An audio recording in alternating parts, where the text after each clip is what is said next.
Good afternoon, everyone. I'm Paula McElwee, and I'm going to take the lead on a call today that we're going to have. A quick visual description. Just a second. Let me make sure our interpreter's up and running. Okay. Quick visual description. I have silver hair and Scottish complexion. Nope, I still don't have an interpreter.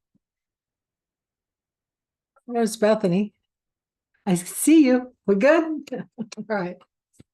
All right. So welcome to our program manager's call. I'm Paula McElwee.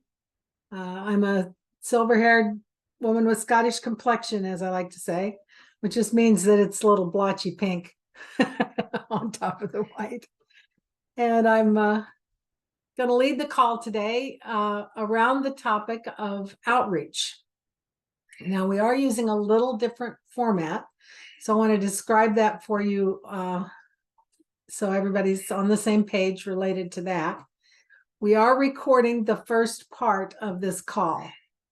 So the presentation portion, I've got a PowerPoint very brief that I'm going to share on the topic, give you a few basic points. And then we're going to post that on the website, but we're going to turn it off and not record the discussion that follows. So if you feel like you want to jump in earlier and discuss something that you're comfortable with having in the recording, that's fine. Don't feel like you have to. If you feel like you want to drop something in the chat, you can make that a comment to me specifically, and then we'll, I think, edit that out is how that works. But somehow we edit that out when the time comes. So anyway, that's the new format. We're doing that so that we can do a little bit of presentation around the topic at hand, and then open it up and see where the discussion goes as far as all of your observations and experiences related to that same topic. So as I said, today the topic is going to be outreach. I'm going to share my screen real quickly and start the process of discussing outreach as part of that. So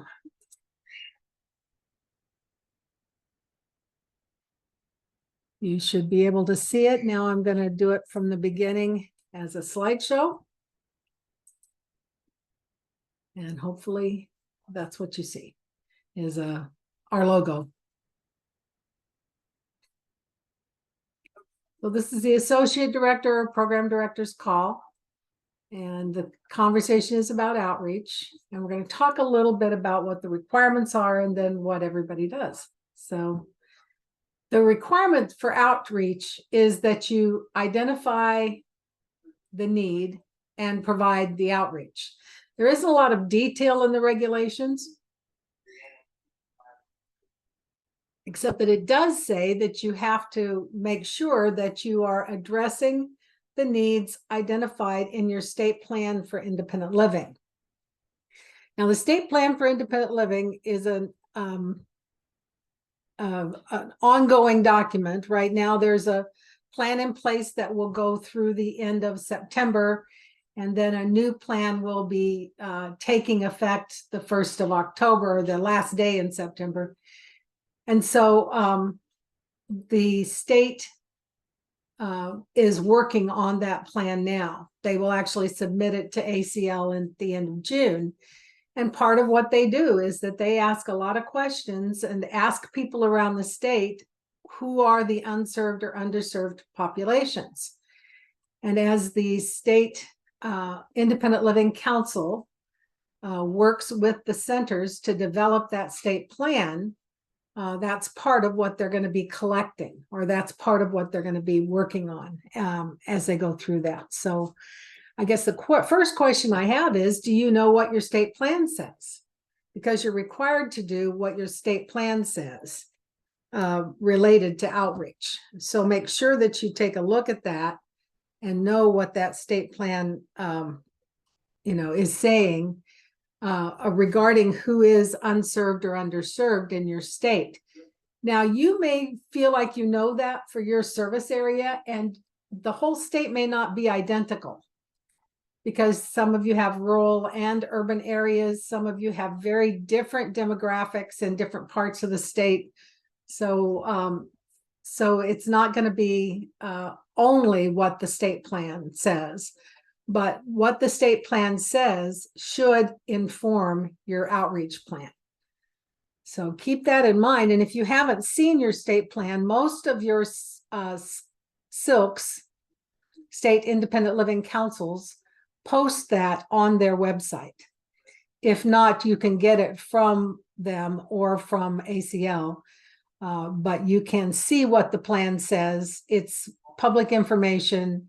It's available to you. And when you're thinking about outreach, I ought to know what the state feels the outreach needs are. So that's where you're starting with this whole thing. Now, your center also has a plan. You're required to have a 3-year work plan as part of your federal grant.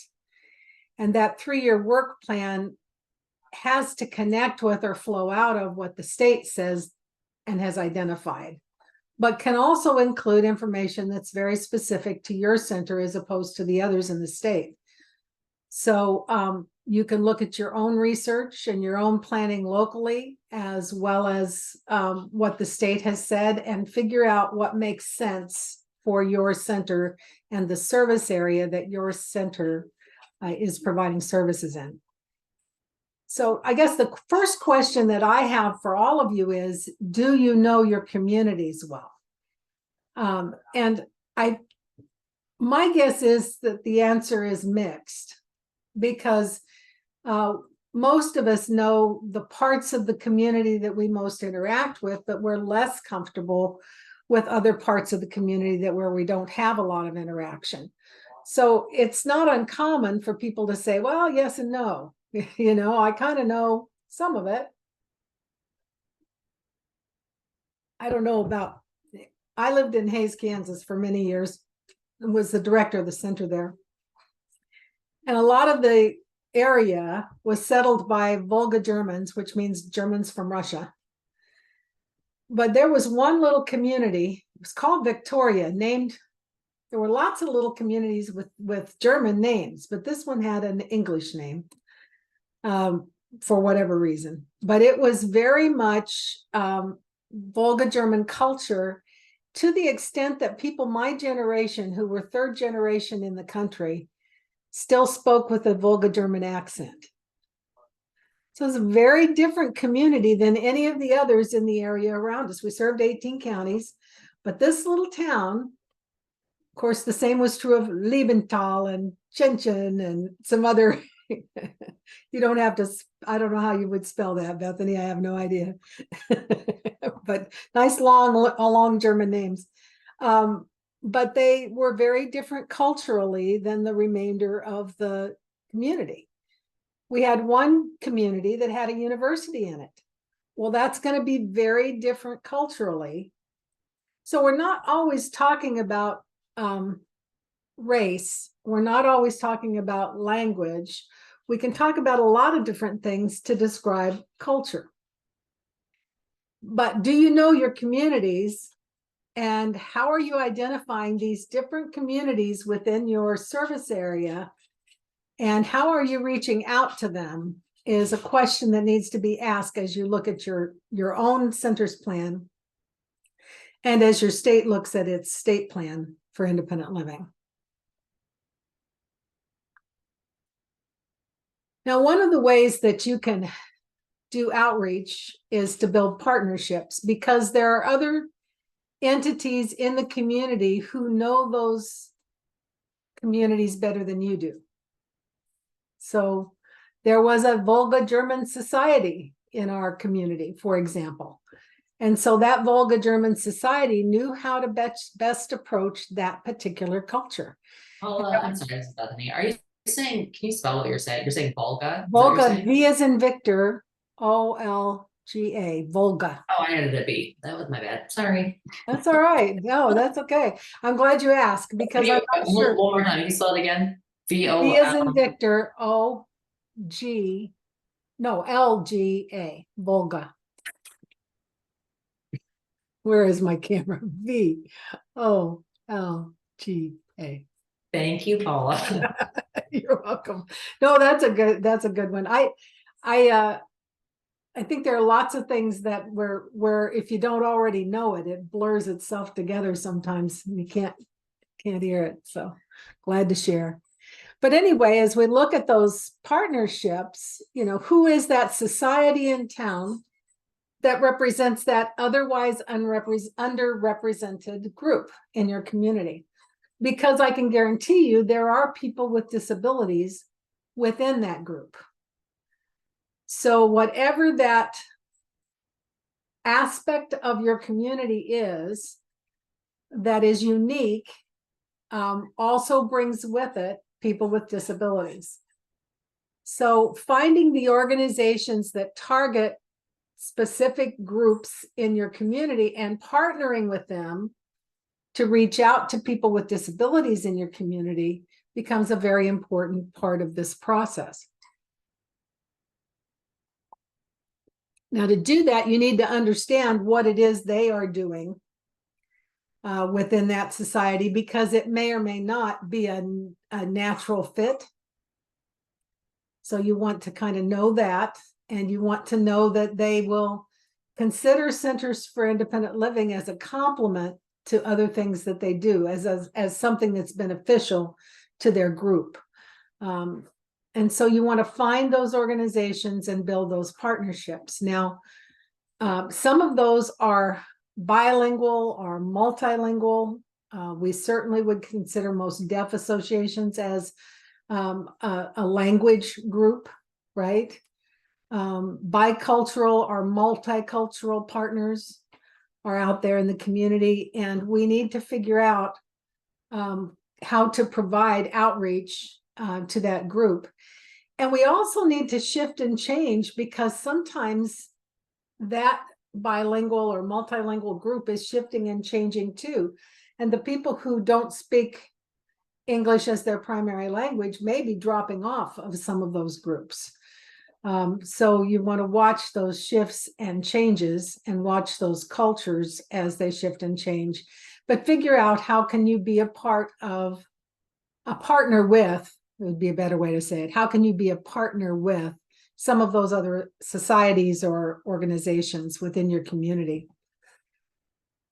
Then look at your demographics of your community. Now, you might be able to pick that up from your Chamber of Commerce. You may be able to pick that up from the state's analysis of some of the census information.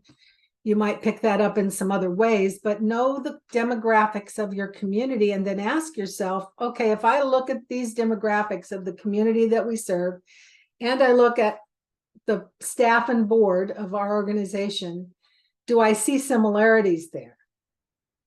You may be too big a city to represent every single demographic person, every single cultural aspect on your board, but you certainly can do some. And you ought to be looking at how you reflect your community on your board and staff. Now, you're also looking at how you reflect different disabilities, and sometimes that's the same thing, right? So you certainly may see that there are groups or associations of people who are blind, or people who are deaf, or people who have other disability specific things, and they gather together. Well, then how can we make sure that we're reflecting those aspects of our community when we hire our staff and when we recruit our board?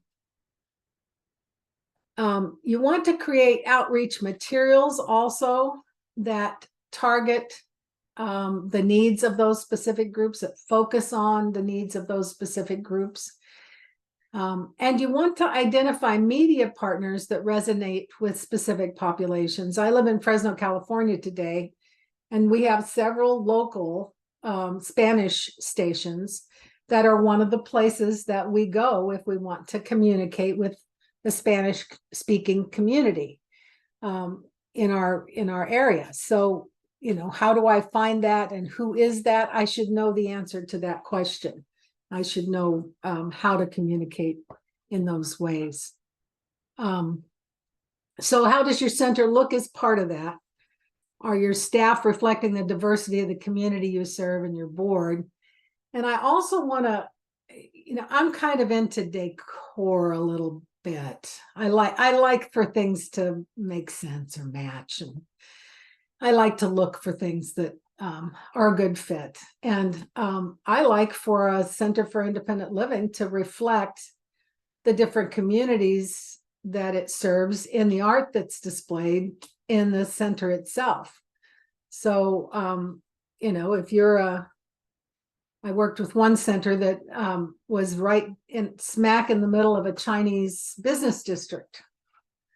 Well, I wanted to make sure there was a little bit of Chinese, art, a calendar, a few things that would say to the community, hey, we see you and we welcome you, right?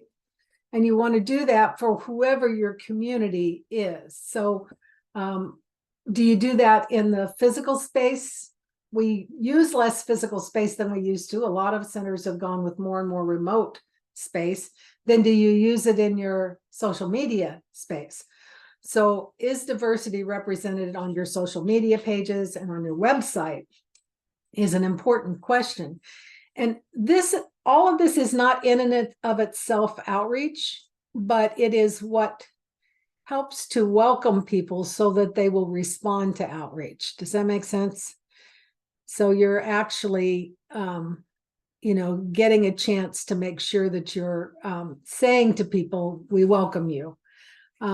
You want to also feature board and staff from diverse backgrounds in interviews. It doesn't always have to be the executive director. Shock, shock. Sometimes the executive director does want to make sure that you, make reasonable statements, but it doesn't just have to be that person. So if you're looking at diversity, who on your panel or in your interview could be included to emphasize again that you are welcoming others as a part of your outreach. So your representation in the community should be as broad as your representation of those you serve. And continue to ask yourself that question: how do your demographics of those served compare to your community demographics, compare to your staff and board, compare to your, how are you reflecting the community as a whole? In fact, that might tell you where outreach needs to happen, because you may find, oh, we're not serving anybody who's Hmong at all. Why is that?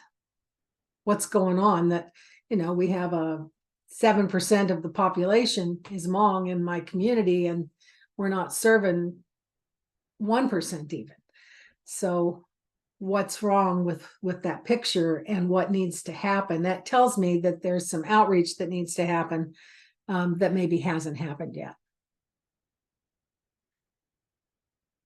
And then community activities, where CILs and others in the community participate, is a place where you can do outreach. Now, a lot of us have done this, and we've done the health fair, the health fair table, where you set up your table and you put out stuff about your center and you talk to as many people as come by and talk to you. And the smaller your community, the more likely you are to have a pretty good turnout for that, or the more interesting the event where the tables are set up, the more people you'll have come by and pass some time there. But certainly health fairs are one of the places, because people still see us, even though we know better.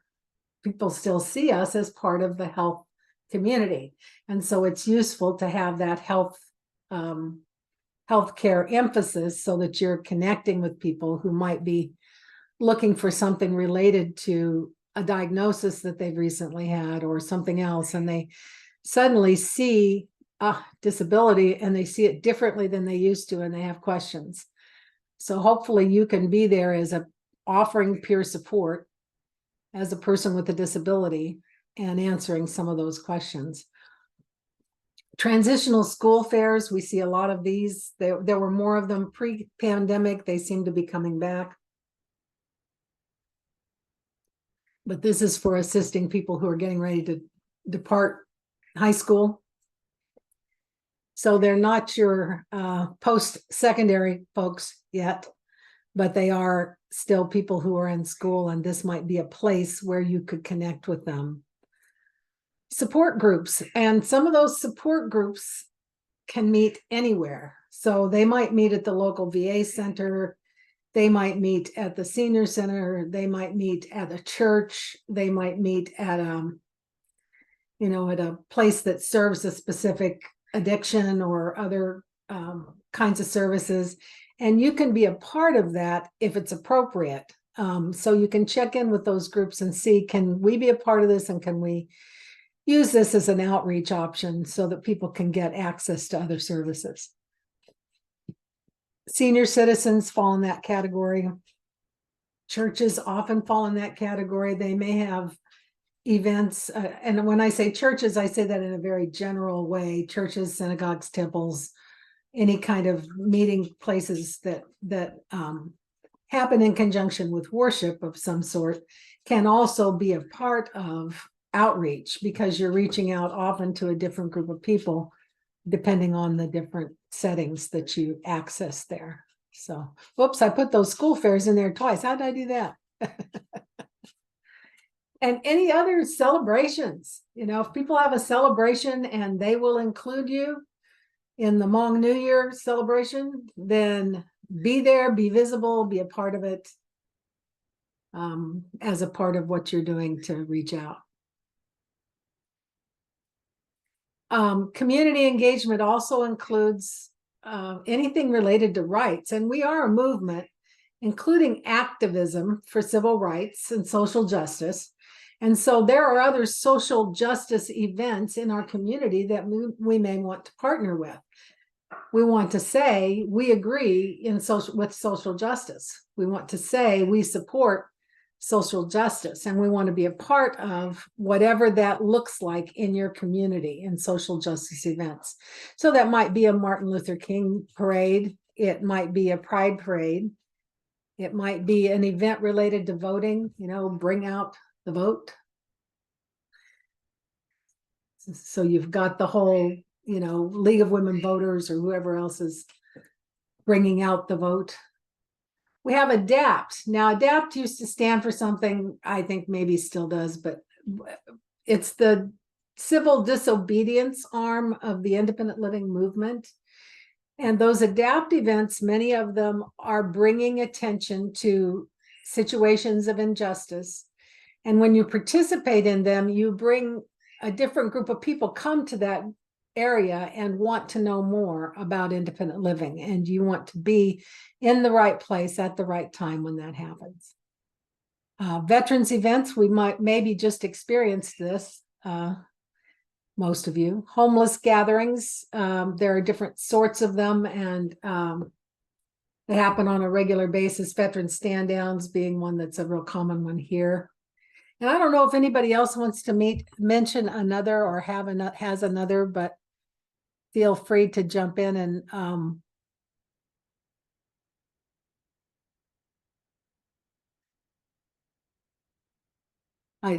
feel free to jump in on that. I understand the slides have been a little bit messed up, but I don't understand how to fix it, by the way. So I'm just going on. But you can see that working on a statewide project that comes right out of the spill is often where we do our outreach. We often do it based on our statewide agreement of this is the need, and this is a way that we might be able to do that. Joni or Johnny mentioned civil rights rallies as well as some others. So, and any others that you want to mention?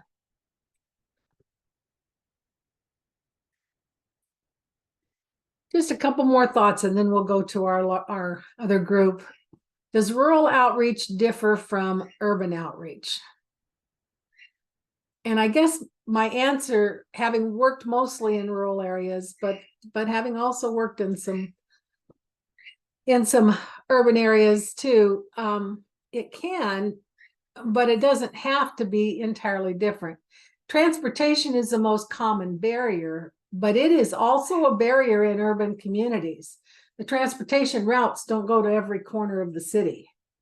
And so, you still have barriers, and in rural areas, often they don't have transportation routes at all. But you still have barriers that may occur.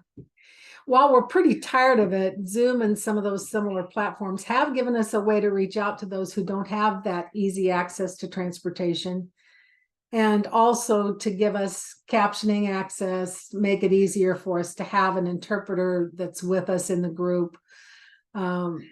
And we strongly recommend that you have those ASL interpreters, not just captioning on your Zoom events, and that the deaf community be a part of those gatherings. But by gathering, what do we mean by gathering? Well, it can be just one-on-one, a staff person with a consumer. It can be a class or a group of a few. It can be on a topic of peer sharing. It can be on another topic altogether. So you have a lot of options for how outreach happens. So suddenly, independent living skills training, which used to happen in classrooms in the center or in individuals' homes, can now also happen in this kind of a context, in a Zoom context. So it's different than it used to be. It does break down some of those barriers to outreach that might be helpful to you. And where is outreach based? Always a good question. Some CILs have multiple offices. Some of you have been talking to me about closing some of those multiple offices, feeling that maybe that's too expensive. Not that many people are coming into the office anymore. They would rather talk by phone or email or Zoom. Some CIL staff are based at home, in their own home, or they have one small office that they rent from another entity in their community, and they are able to do outreach from there. Some is 100% remote, started by phone or email, continued by maybe meeting the individual at home, or maybe in a community location, but maybe just continuing by phone and email. And we see more of that than we ever used to. So that's, I think, very interesting. And remember, you don't have to have new funding to do new outreach. Outreach is something you should be doing routinely. It is part of what's required for you to do with your Part C money now and your Part B money now as part of your spill and your work plan. So to say, oh, we can't do outreach because we don't have any new money is really not really an accurate statement. Okay, well, that brings us to the end of that short presentation. And I'm gonna stop the share. And did I stop the share? I think. I hope. And Yes, you did. stop the recording.